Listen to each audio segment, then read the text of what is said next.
Assalamualaikum warahmatullahi wabarakatuh. Apa kabar semuanya anak-anak? Ibu harap semuanya dalam keadaan sehat walafiat dan selalu dalam perlindungan Allah Subhanahu wa taala. Amin. Ya anak-anak, sebelum kita masuk ke materi selanjutnya, Ibu akan membahas sedikit tentang materi yang kemarin, yaitu tentang materi trigonometri. Materi trigonometri yang bab kemarin itu kita sudah membahas tentang penjumlahan dan selisih dari sin cos tan, lalu ada yang namanya sudut rangkap dari sin dan cos dan tan juga.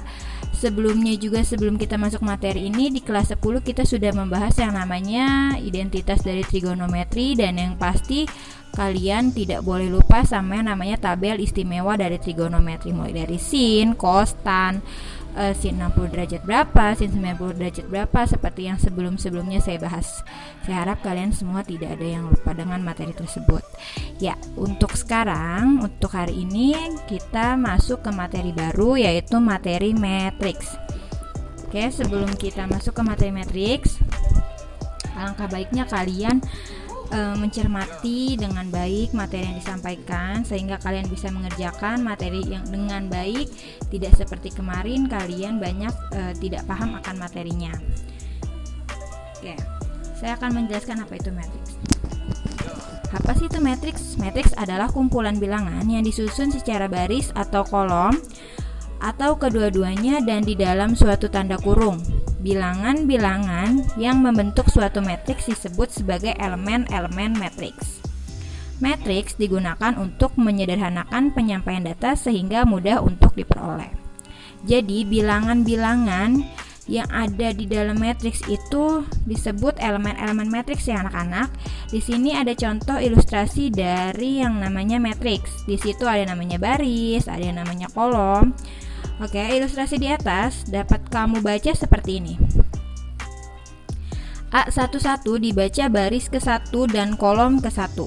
Lalu di situ ada A12 dibaca baris ke-1 dan kolom ke-2. Atau yang berarti baris ke M dan kolom ke N. Banyak baris dan kolom dalam matriks disebut dengan ordo. Urutan yang perlu diingat dalam baris kemudian kolom. Jadi yang wajib kalian ingat adalah baris kemudian kolomnya. Matriks dalam ilustrasi di atas ini memiliki ordo 2x3. Ya anak-anak. Oke, sekarang kita masuk ke jenis-jenis dari matriks. Yang pertama ada matriks 0.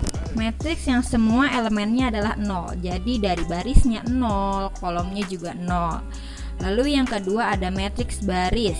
Matriks baris, matriks yang hanya memiliki satu baris. Lalu yang ketiga itu ada matriks kolom. Matriks yang hanya memiliki satu kolom. Lalu yang keempat itu ada namanya matriks persegi. Matriks yang memiliki jumlah baris dan kolom yang sama.